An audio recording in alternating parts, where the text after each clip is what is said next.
So today is going to be, gasp, a makeup tutorial type of video. I haven't done one of these in ages, but basically I'm just going to be showing how to do like a black smoky eye sort of thing. So, almost did rock fingers and then shaka, because I can't stop doing those hand movements lately. But yeah, literally I'm just going to be doing a basic black eyeshadow based smoky eye, because there are a lot of tutorials on how to do very complicated eye looks. So let's go for something basic. I'm going to be using my little Glamlight Chucky palette. I could go on a rant about the current state of Glamlight and their horror collabs, but I'm not going to do that today. Just because I know I have black eyeshadow in this palette. Alright, so first step, obviously I'm going to be doing some eyeshadow primer. Eyeshadow primer, if there's anyone watching this who is watching because they are unfamiliar with makeup, an eyeshadow primer, basically, there's different kinds depending on what you're aiming for.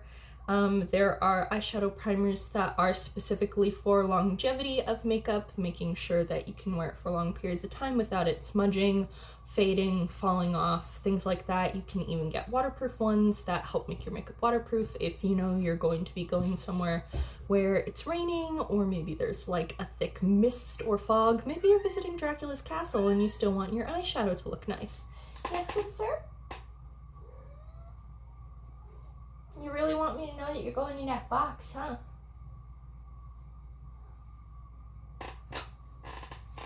Sorry, my cat was yelling. Anyways, and then there are more creamy sort of, they feel like foundation or concealer, and those ones are generally more geared toward making sure that the pigmentation or opacity of your eyeshadows packs a punch and is basically performing as best it can, having the most impact of color.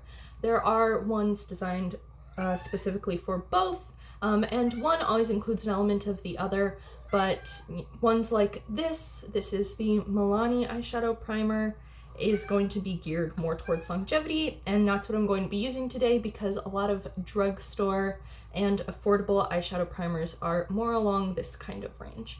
And also we're doing something basic, so we don't want to go into something too like boom on any sort of pigment yet or crazy color. Why are you guys yelling?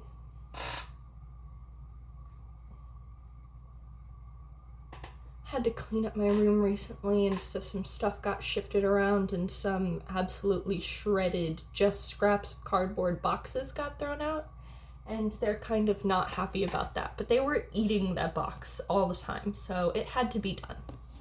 Anyways, here we go. I'm just going to go ahead and I'm going to tap in this eyeshadow primer. Which eye should I do this? So as you can see, my eyes are like slightly different shapes. This one, the eyelid hangs down lower and it's one eyelid. This one I have a little fold in the crease. And I do want to show two different methods.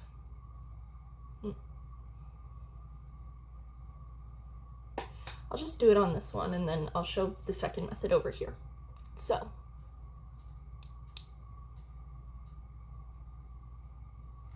that was probably more than I needed, honestly.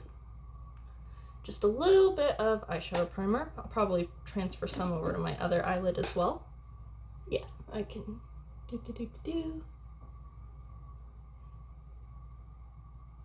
And I'm using my ring finger to tap it in because the ring finger isn't going to apply too much pressure on my eyeball and it won't shove it back into my skull and harm me in the process.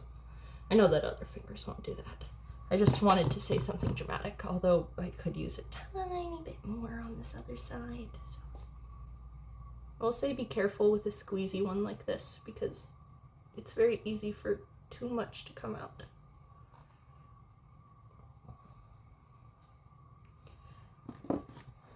There are a lot of drugstore brands that basically make their eyeshadows exactly like, or their eyeshadow primers exactly like this.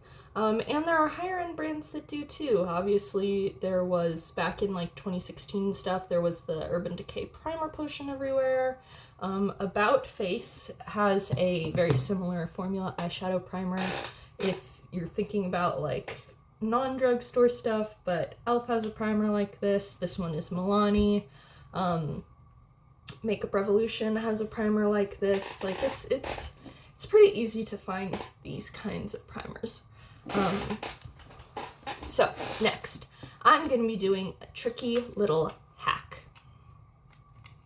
This is to ensure that I have a nice straight line on my blown out smoky eye. I'm taking this piece of Scotch tape. I'm going to real quick just tape right here. You can do it on the back of your hand, but I have hairy hands, so I always end up pulling out a few hairs when I do that. So I've got my tape right here, stuck it on, tear it off. That's going to reduce the amount of stickiness without making it not sticky, just so that you're not like pulling your eye out, or you know what I mean. And now I'm gonna look over here real quick because I have a big mirror over here. So I'm gonna disappear from frame for a second. Stay with me. There we go. Now I want mine to kind of go up, so I've got it at an upward angle. And as you can see as well, I've left a little gap of space between here and the tape. Obviously this is to protect my eyeball. Don't go too close. You could cut your eye with the tape, but also it's going to make it easier if you want to do something under your lash line, something down here. It's going to make it a little bit easier to connect it to the part that is winged out up here.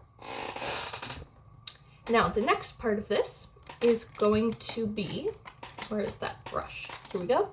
I'm going to take this. It is I don't buy from Spectrum anymore because I was not happy with their releasing a Lilo and Stitch themed collection the day immediately before the Lahaina fires, and then afterwards just like no mention of like any kind of donation or anything. They took the Hawaiian aesthetic and were like, oh, so cute, so cool, we're not gonna bother to help any of the Hawaiian people who were devastated in the major fires. And I didn't like that. That rubbed me the wrong way. I don't like when culture's aesthetics are taken for gimmicks and then the actual people aren't even paid attention to. That rubs me the wrong way.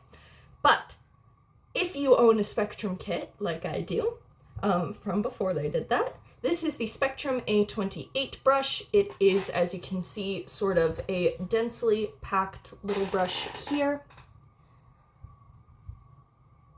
See, it's got some density, not too much density. It's not as crazy dense as this A07, which, as you can see, super dense. But it is somewhat dense. It's somewhere between dense and fluffy, and it's nice and small. It's not too big. It's just a little smaller than my finger. What we're going to be doing with this is I'm going to take my palette now, and I'm going to go into my black eyeshadow, and I've dipped into it a couple of times with this brush. I'm going to just tap it off a little bit because there's going to be excess powder stuck to the brush, and we're just getting that off. What are you boys doing? Stop fighting! What's happening over here? Are you play fighting or real fighting? Come here, Mr. Softpaws. Mr. Softpaws and his brother Little Man were fighting. Little Man is the youngest, so when we got him, his name wasn't ironic. Then, because Mr. Softpaws has a problem, we had to swap over to medicated food, which made Little Man extremely bulbous and rotund. So now his name is more ironic. Anyways, taking my eyeshadow brush with the packer, it's not exactly a packer brush, but it's a denser brush, and I'm going to tap the black eyeshadow just onto the corner, just above the tape. And a little bit's getting on the tape. That's fine. That's what the tape is for. It's a fallout guard, basically. Good Lord, what now? It's like midnight or something, okay, guys? The door has to stay closed while I'm doing this. And I'm just tapping the black eyeshadow here onto the outer corner of my eye. I also tapped it into my eye just then. Try to avoid that if you can. So I'm just building up this deposit of pigment. Think of it like a mineral deposit, like in Minecraft. And there we go, I've built it up. But we want something a little more blown out. So what I'm going to do is I'm going to take this. It is a completely clean, no eyeshadow on it at all, fluffy eyeshadow brush, okay? This one specifically is the Spectrum B10 brush. I have kind of small eye space, like I don't have a ton, so I'm using a small brush. However, there are bigger fluffy brushes that are better for larger eye spaces, like the Spectrum B07. It's slightly larger, as you can see, not by too much, but by a little bit. And it's going to give you a little bit more, or here's a better example actually, the B06. You can see the size difference really well here. Yeah. And basically if you have a bigger eye, you're probably gonna want a bigger blending brush, but I have a smaller eye, so I'm using a smaller blending brush. So now that I have that base packed in pigment, I'm going to take this fully clean, no eyeshadow on it, eyeshadow brush, and I'm going to begin gently buffing that out. I'm going to start with the amount that I want it blown out away from my eye, and I'm using very gentle sort of buffing circular motions. Think of it like buffing some wax onto a car, or if you were wiping down a window and you have a spot where it's all streaky, so you go start to buff it, move your hand in small circular motions. You want to move your eyeshadow brush in a similar way. Small circular motions in order to blend out that mass of pigment that we put down. The tape, again, is here as a bit of a guideline to create a sharp line and to catch any kind of fallout guard. So I am doing these small circular motions along the edge of the tape. As you can see there, let me bring my light in a little more. As you can see, it is now blended out. It's more of a soft gray sort of thing, and we still have plenty of black there in this corner. You know what? I'm gonna bring you a little closer. I don't have a tripod that I can do this with. I have you stacked on a few boxes and stuff. So here, we're a little bit closer, a little more in the light, and I'm doing my blending out. Now, I'm going to take this still fluffy brush. There's a little bit of eyeshadow on it now, but not too much. And I'm going to go from the point of this blown out shape that I've done, and I'm gonna go right to just below the tail end of my eyebrow. So right up on my brow bone, below the tail end of my eyebrow, I'm going to begin the same gentle circular buffing motions along my brow bone. And I'm going to slowly work my way inwards towards the inner corner of my eye. And you can see in doing this, I am bringing along some of the remnants of that black eyeshadow with me. Why are you yelling? One moment. He just wanted me to open the door for like 20 seconds. I don't know. But as I said, I am doing gentle circular buffing motions and taking small bits of that black eyeshadow along my brow bone just above my crease. The crease of your eye is where you can kind of tell that like the eyeball ends. It's sort of what you would consider to be like the end of your eyelid. So it's the part between the eyeball and the brow bone, that is the crease. Well, I opened the door and he left, and then he immediately came back in, and then he left again, and then he came back in. I don't know what he wants at this point. He's just going to have to chill out, or you guys are just going to have to listen to little man yelling until the end of this tutorial.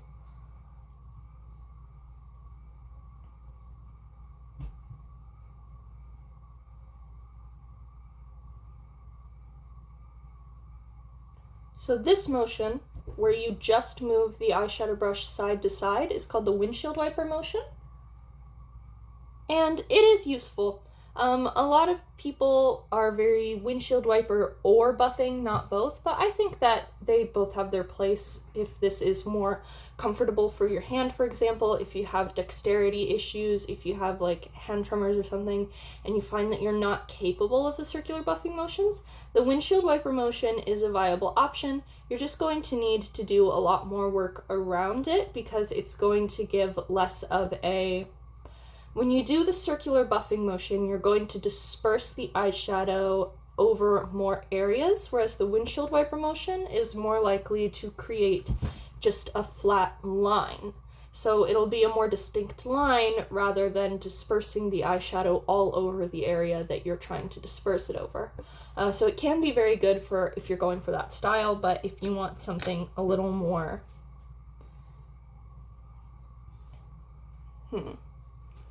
If you want something a little less editorial, then I would attempt to do the buffing motion. If you can't do the circular buffing motion, just remember, doing the windshield wiper, you're going to need to reposition your brush a lot and go over different areas so that you can disperse the product evenly. Now, we've run out of eyeshadow, but that's okay, because we are just going to add a little more. It's always easier to add more than it is to take away. So that's why we started with a light amount of black eyeshadow. I'm going to take my brush from before and I'm going to pack a little bit more of this black eyeshadow right there onto the same outer corner that I packed it onto before, where my eyelashes and the tape kind of intersect. There. Now I'm going to do the same thing that I did before. I'm going to do my gentle circular buffing motions, taking that eyeshadow upwards alongside the edge of the tape to ensure the intensity is even.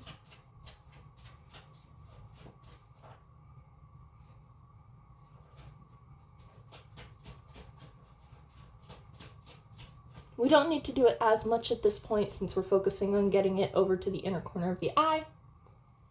And then I'm going to begin buffing from this corner upward up to the brow bone.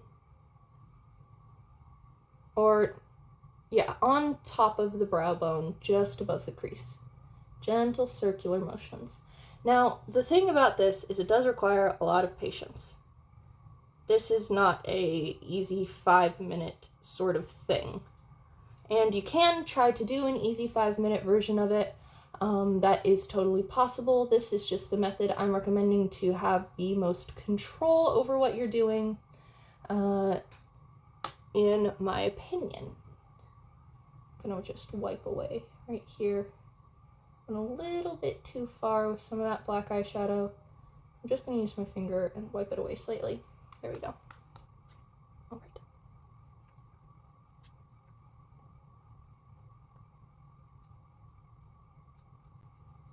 And I'm just moving inside of the crease area.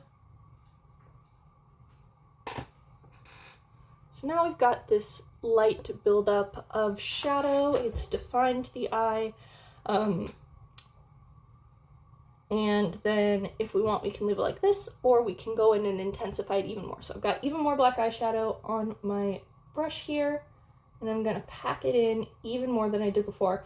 And this time, because I'm intensifying it a lot, I'm going to take it a little farther into the eyelid, a little farther away from the tape.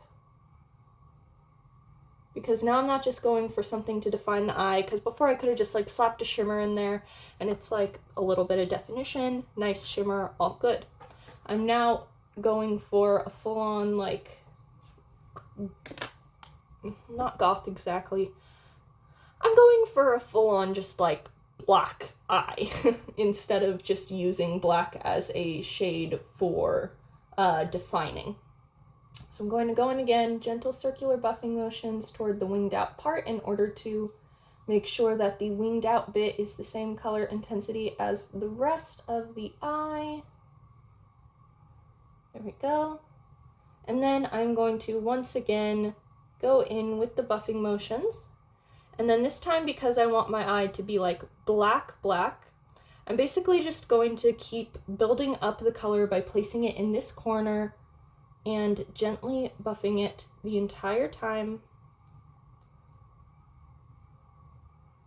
until it's exactly where I want it to be. So for example, I want the outer part of my eye for this look to be a lot more intensely black than the inner part of my eye. So I'm going to focus most of my buffing motions onto the outer half of my eye. Oh, got a little bit of powder in it. My eyeball. Yeah?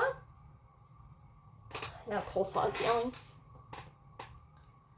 And I'll probably just speed this part up, I think.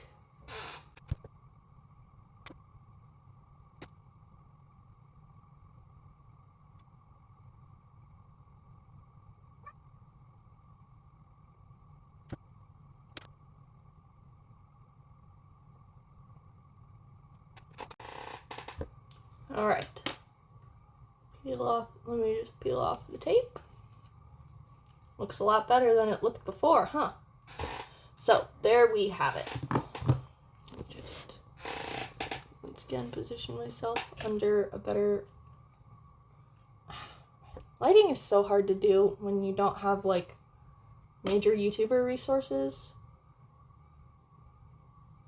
Jeepers. So there we have it. We have a dark, defined outer part of the eye, and then we have a little bit of that black throughout the rest without having just like a straight up black sort of triangle situation on the eye.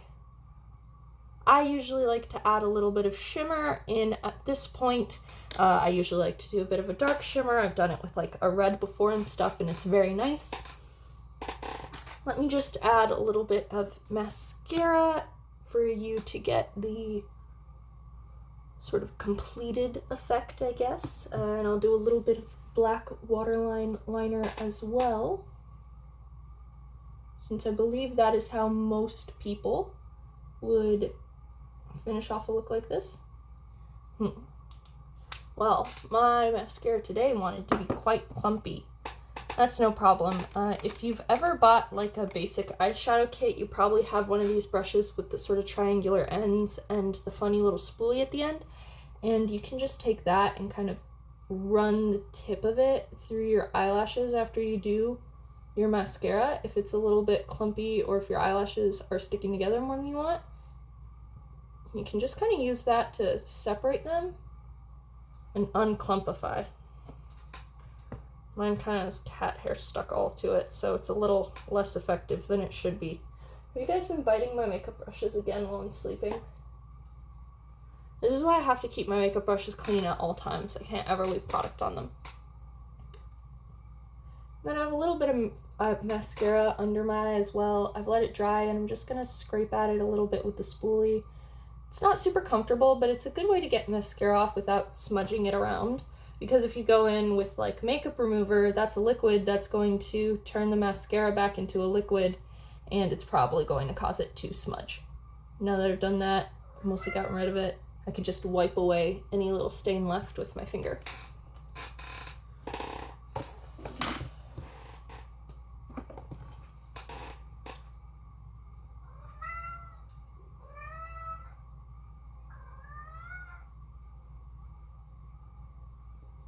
Alright, there we go. So that is Smokey Eye eyeshadow starting from the outer corner working inward.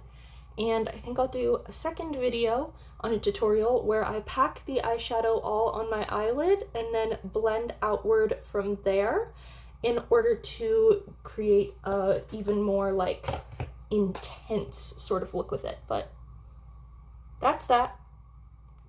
Obviously, I went like really blown out, but if you want to do something a lot less so, you can just angle the tape differently. Like if I had angled the tape like this, then it would have been a lot less out to here. Or you could forgo the tape altogether. I just use it because I tend to have kind of shaky hands and have a little bit of trouble with precision. So this really helps me to get a nice sharp line, which is what I'm looking for this specific kind of look. But if you're not looking for a sharp line, obviously you don't have to use the tape. That's just my preference.